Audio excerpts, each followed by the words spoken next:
Film की शुरुआत एक ऐसे यूनिवर्स से होती है जहां दो दुनियाएं एक दूसरे के इतने करीब हैं कि उन्होंने आसमान को ही ढक लिया है। ऊपर वाली दुनिया के लोग नीचे वालों को उल्टे लटके हुए नजर आते हैं। दोनों दुनियाओं के लोगों पर ग्रेविटेशनल रूल्स लागू होते हैं। इसी वजह से एक दुनिया से दूसरी दुनिया में जाना इम्पॉसिबल है, क्योंकि हर इंसान की अपनी दुनिया की ग्रेविटी उसे अपनी जमीन की तरफ खींचती है। अगर कोई भी मैटर एक दुनिया से दूसरी दुनिया में जाता है तो कुछ ही घंटों में जलकर खाक होने लगता है। ऊपर वाली दुनिया को अप टॉप कहा जाता है और नीचे वाली को डाउन बिलो। अप टॉप बहुत ही अमीर और मॉडर्न है, जबकि डाउन बिलो बेहद गरीब और पिछड़ी हुई है। दोनों दुनिया के लोगों को एक दूसरे से बात करने की सख्त मनाही है। इस रूल को तोड़ने पर सीधी जेल या फिर मौत की सजा मिलती है। इन दोनों दुनियाओं के बीच इकलौता लीगल कॉन्टैक्ट ट्रांसवर्ल्ड नाम की कॉर्पोरेट बिल्डिंग में होता है। ये एक विशाल स्काईस्क्रेपर है जो दोनों दुनियाओं को आपस में जोड़ता है। ये कहानी हमें एडम नाम का एक लड़का सुना रहा है। एडम नीचे वाली दुनिया में रहता है। सालों पहले ट्रांसवर्ल्ड की एक फैक्ट्री में ब्लास्ट हुआ था और उसी हादसे में उसके माँ बाप भी मारे गए थे।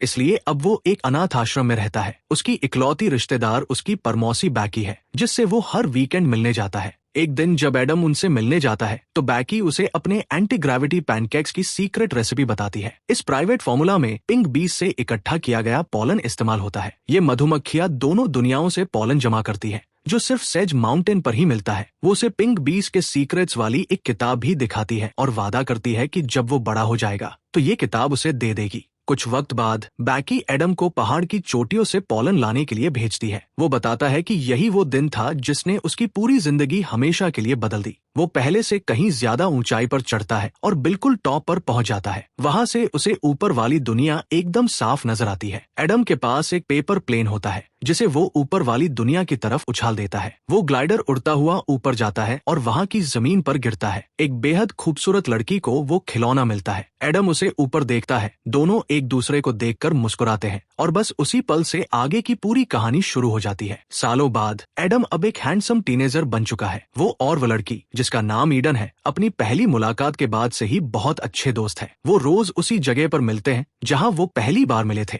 आज भी एडम पहाड़ की चोटी पर ईडन का इंतजार कर रहा है। वो दोनों मिलते हैं और Adam second law of gravity का इस्तेमाल करके ईडन को अपनी दुनिया में नीचे खींच लेता है। वो उसकी कमर से एक रस्सी बांधता है और उसे अपनी तरफ खींचता है। दोनों जंगलों में भागते हैं और एडम ने उसे कसकर पकड़ा होता है ताकि वो ऊपर न उड़ जाए। लेकिन तभी उन्हें अचानक गोलियों की आवाज सुनाई देती है। वे तुरंत भागकर वापस पहाड़ी की चोटी पर पहुंचते हैं। जैसे ही एडम ईडन को वापस ऊपर वाली दुनिया में जाने में मदद कर रहा होता है, गाज उस पर गोली चला देते हैं। रस्सी एडम के हाथ से फिसल जाती है और ईडन का सिर ऊपर की जमीन पर जोर से टकराता है। वो देखता है कि ईडन बेसुध पड़ी है और उसके सिर से खून बह रहा है। उसी वक्त पुलिस एडम को पकड़ लेती है, उसे बैकी से दूर ले जाती है और जेल में डाल देती है। वो लोग बैकी का घर भी जलाकर राख कर देते हैं। कहानी 10 साल आगे पहुंचती है। एडम अब बड़ा हो गया है और अपने बॉस अल्बर्ट के साथ एक मैकेनिक शॉप में काम करता है। वो बीपोलन को टेस्ट कर रहा है ताकि एक एंटी ग्रेविटी क्रीम बना सके जिससे स्किन जवान दिखे। लेकिन उस मिक्सचर का असर बहुत ही कम समय के लिए रहता है। इस फॉर्मूले को बेहतर बनाने के लिए जिस इक्विपमेंट की जरूरत है वो सिर्फ अब टॉप में ही मिलता है। एक दिन काम करते हुए वो अचानक टीवी स्क्रीन पर ईडन को देखकर हैरान रह जाता है। उस भयानक एक्सीडेंट के बाद से उसने ईडन को नहीं देखा था। उसे पता चलता है कि ईडन ट्रांसफर में ही काम करती है। ईडन को जिंदा देखकर एडम खुशी से पागल हो जाता है। फिर वो ट्रांसफर में नौकरी हासिल कर लेता है, क्योंकि उसी कंपनी में वे टूल्स हैं जिनसे उसकी क्रीम का काम पूरा हो सकता है। और साथ ही एडम का प्लान उसी ऑफिस में अपने पुराने प्यार को ढूंढने का भी है। ट्रांसफर में अपने पहले दिन एडम ऑफिस का यूनिक नजारा देखकर एकदम दंग रह जाता है। इस विशाल बिल्डिंग में बहुत सारे अलग अलग लेवल्स हैं। जिन फ्लोर्स पर प्लस साइन है वो अब टॉप के एम्प्लॉयज के लिए है और जिन पर माइनस साइन है वो डाउन बिलो के वर्कर्स के लिए है। एडम ग्राउंड लेवल पर काम करता है, जो कि एक मिडिल फ्लोर है जहां दोनों दुनिया के एम्प्लॉयज मिलते हैं। फैसिलिटी का हेड उसे सारे कॉर्पोरेट रूल समझाता है। वो एडम से कहता है कि वो बहुत लकी है जो नीचे की दुनिया से आकर भी उसे ट्रांसफर में इतनी अच्छी जॉब मिली है। आखिर में वो एडम को चेतावनी देता है कि अगर उसने अब टॉप का कोई भी मैटर चुराने की कोशिश की तो उसे नौकरी से निकाल दिया जाएगा और सीधा जेल भेज दिया जाएगा।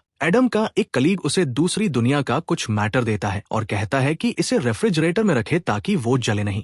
काम के बाद एडम वापस अल्बर्ट के पास जाता है, जो ट्रांसफर वाली जॉब को लेकर उस पर काफी भड़का हुआ है, क्योंकि उसे लगता है कि अब टॉप वाले बहुत बुरे लोग हैं। अल्बर्ट को डर है कि कहीं उस कंपनी में काम करते हुए एडम की जान न चली जाए। लेकिन एडम के काफी समझाने के बाद वो उसकी मदद करने के लिए राजी हो जाता है। इधर ईडन एक ग्रुप सेशन में जाती है जहां पता चलता है कि उसे अपनी चोट से पहले की जिंदगी का कुछ भी याद नहीं है। उसे एडम की बिल्कुल भी याद नहीं है। एक दिन ऑफिस में एडम अपने एक कलीग बॉब से ईडन से मिलने में मदद मांगता है। बॉब उसकी मदद करने के लिए तैयार हो जाता है। उस रात एडम, अल्बर्ट और उनका दोस्त पाब्लो मिलते हैं। पाब्लो पूछता है कि क्या ये सब मुसीबत मोल लेना सच में सही रहेगा। उसे इस बात की चिंता है कि शायद अब ईडन एडम के साथ रहना ही न चाहती हो। फिर भी एडम जिद करता है कि ये सब करना बहुत जरूरी है। अगले दिन काम पर वो बॉब को नीचे वाली दुनिया के कुछ रेयर स्टैम्प्स देता है। वो अपनी स्किन क्रीम की रिसर्च पर जीतोड़ मेहनत करने लगता है। कुछ दिनों बाद वो अपना लोशन अब टॉप के लीडर्स के सामने प्रेजेंट करता है। वो इसे एक कुत्ते पर लगाता है और तुरंत ही उस जानवर के चेहरे की स्किन टाइट हो जाती है। बॉस लोग काफी इम्प्रेस होते हैं और एडम को थोड़ा और टाइम देते हैं ताकि वो इसके असर को लंबे समय तक टिका सके। उस शिफ्ट में एडम देर रात तक काम करता है। जब सब चले जाते हैं तो वो ऊपर चढ़ता है और बॉब की डेस्क से अब टॉप की एक सेक्रेटरी को कॉल करता है। फिर वो बॉब बनकर ईडन के साथ एक डेट फिक्स कर लेता है। बाद में दुकान पर वो लोग दूसरी दुनिया के मटेरियल्स का इस्तेमाल करके एडम के लिए एक भारी सूट बनाते हैं ताकि वो अब टॉप में चल सके। अगले दिन एडम एक प्राइवेट रूम में वो सूट पहनता है और अब टॉप का एम्प्लॉय होने की एक्टिंग करता है। जैसे ही वो सूट पहनता है उसका वजन बैलेंस हो जाता है और वो सीलिंग पर चलने लगता है। फिर वो भागकर उस लेवल पर जाता है जहां ईडन काम करती है। वो उसे देखकर बहुत खुश होता है, लेकिन ईडन उसे पहचानती नहीं है। उसका एक कलीग एडम को बताता है कि ईडन की याददाश्त जा चुकी है। एडम उससे मिलने का एक बहाना बनाता है, ये कहकर कि शायद उसे उसकी स्किन क्रीम पसंद आए। वो उनके बचपन की बातें छेड़कर उसे कुछ याद दिलाने की कोशिश करता है, लेकिन ईडन बस हंसने लगती है। अचानक से उसके कपड़ों से धुआं निकलने लगता है। एडम भागकर वॉशरूम में जाता है और पानी डालकर आग बुझाने की कोशिश करता है। जब वो टॉयलेट यूज कर रहा होता है तो उसका यूरिन ऊपर सीलिंग की तरफ जाता है और स्मोक अलार्म बजने लगता है। तभी अलार्म बज उठता है और गार्ड्स एडम के पीछे पड़ जाते हैं, लेकिन वो किसी तरह वहां से बच निकलता है। उस रात पाब्लो और अल्बर्ट उसके जले हुए हिस्सों पर दवाई लगाते हैं। पाब्लो को अभी भी ईडन को लेकर डाउट है। अगले दिन ऑफिस में एक वार्निंग बेल बजती है। फिर मैनेजमेंट उन एम्प्लॉयज की एक लिस्ट अनाउंस करता है जिन्हें नौकरी से निकाला जा रहा है। बॉब भी उसी लिस्ट में है। जब सब चले जाते हैं तो बॉब और एडम आपस में बात करते हैं। एडम को बॉब के लिए बहुत बुरा लगता है। जाने से पहले बॉब उसे अपना आईडी और बैज दे देता है, जिससे एडम कभी भी ट्रांसफर से बाहर निकलकर अब टॉप में एंट्री कर सकता है। एडम अकेला होता है, तभी बॉब के फोन की घंटी बजती है। फोन ईडन का होता है। वो कहती है कि कल उसके इतनी जल्दी चले जाने से वो हैरान थी और वो उससे दोबारा मिलना चाहती है। एडम खुशी से झूम उठता है और एक कैफे में उससे मिलने के लिए तैयार हो जाता है। वो एक प्राइवेट जगह पर जाता है और फिर से अब टॉप का बंदा दिखने के लिए अपना गियर पहन लेता है। फिर बैज का यूज करके वो बिल्डिंग से बाहर निकलता है और पहली बार अब टॉप की दुनिया में कदम रखता है। वहाँ का नजारा देखकर वो पूरी तरह से दंग रह जाता है। फिर वो ईडन से मिलने रेस्टोरेंट पहुँचता है। एडम उसे सब कुछ याद दिलाने की कोशिश करता है,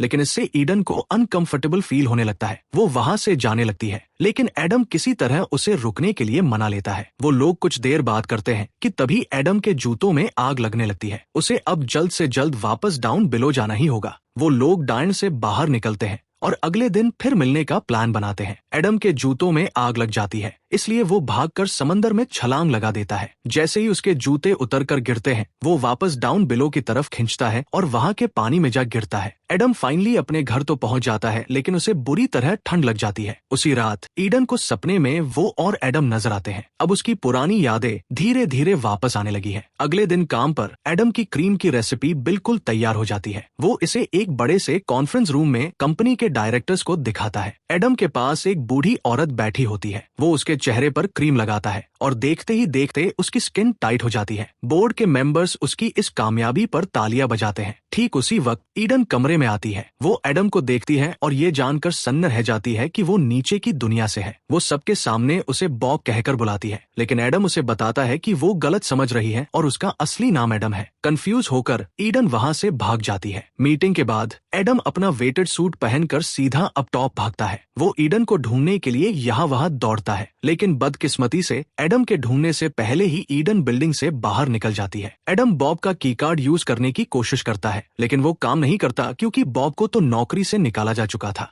ये समझकर कि अब उसका राज खुल चुका है, एडम भागने लगता है और एक गार्ड उसके पीछे पड़ जाता है। वो गार्ड से तो बच निकलता है, लेकिन अब उसके पास डाउन बिलो यानी अपने घर वापस लौटने का कोई रास्ता नहीं बचता। चूंकि उसे ईडन कहीं नहीं मिलती, इसलिए वो मदद मांगने बॉब के घर पहुंच जाता है। बॉब उसे देखकर हैरान तो होता है, लेकिन उसे अंदर बुला लेता है। एडम सीलिंग पर ही चिपका रहता है और बॉब उसे एक स्पेशल सूट देता है जो उसने एडम को नीचे जाने में मदद करने के लिए बनाया था। इस सूट को कुछ ऐसे डिजाइन किया गया है कि ये दूसरी दुनिया के मैटर के पास चाहे जितनी भी देर रहे, इसमें आग नहीं लगेगी। फिर एडम उसे पिंक पॉलन का असली पावर दिखाता है। वो दोनों दुनियाओं के लिक्विड्स को मिलाकर एक ऐसा मैटर तैयार करता है जो हवा में तैरने लगता है। बॉब डर जाता है कि ट्रांसवर्ल्ड के पास ये फॉर्मूला है और वो इसका इस्तेमाल पैसे छापने के लिए करेंगे, लेकिन एडम उसे तसल्ली देता है कि उसने पिंक पॉलन वाला सीक्रेट कंपनी में किसी को भी नहीं बताया है। उसकी मदद के बिना कंपनी वो क्रीम बना ही नहीं सकती। बॉब का दिया हुआ नया सूट पहनकर एडम वापस उसी कैफे में जाता है जहां वो ईडन से मिला था।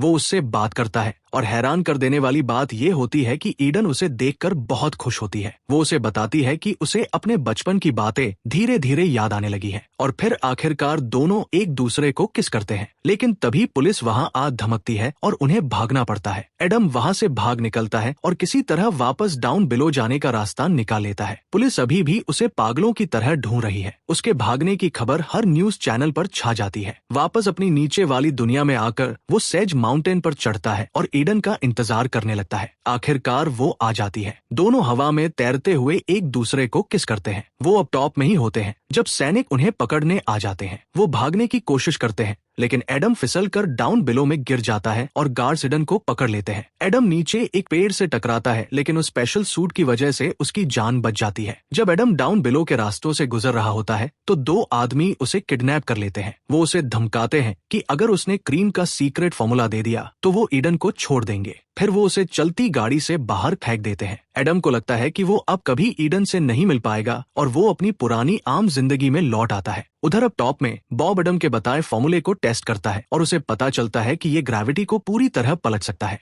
जिससे अब टॉप के लोग भी बिना किसी दिक्कत के डाउन बिलो में चल फिर सकते हैं। अगले दिन ईडन बॉब के पास मदद मांगने आती है। उसी दोपहर एडम अपनी दुकान पर होता है कि तभी अचानक से बॉब वहां टपक पड़ता है। एडम उसे देखकर चौंक जाता है और पूछता है कि वो यहाँ कैसे पहुंचा। असल में बॉब एडम की रेसिपी का यूज करके हवा में तैर रहा होता है। वो उसे दिखाता है कि वो डाउन बिलो में बिना किसी भारी भरकम कपड़ों के भी आराम से रह सकता है। उसने उस मिक्सचर को इतना इम्प्रूव कर दिया है कि अब कोई भी चीज दोनों में से किसी भी दुनिया की ग्रेविटी को खत्म कर सकती है। बॉब उसे ये भी बताता है कि उसने ट्रांसवर्ल्ड से पहले ही उस क्रीम का पेटेंट खरीद लिया है और फिर मुस्कुराते हुए एडम से कहता है कि उसकी एक डेट। थोड़ी ही देर बाद ईडन उसे ढूंढते हुए डाउन बिलो आ जाती है और उसे बताती है कि वो प्रेग्नेंट है, जिस वजह से अब वो बिना किसी ग्रेविटी की प्रॉब्लम के दोनों दुनियाओं में रह सकती है। कई सालों बाद दोनों प्लैनेट्स पर विशाल टावर्स नजर आते हैं जो ये दिखाते हैं कि अब दोनों ही दुनिया अमीर और खुशहाल हो चुकी है और दोनों दुनिया के बच्चे एक साथ मिलकर बास्केटबॉल खेल रहे हैं।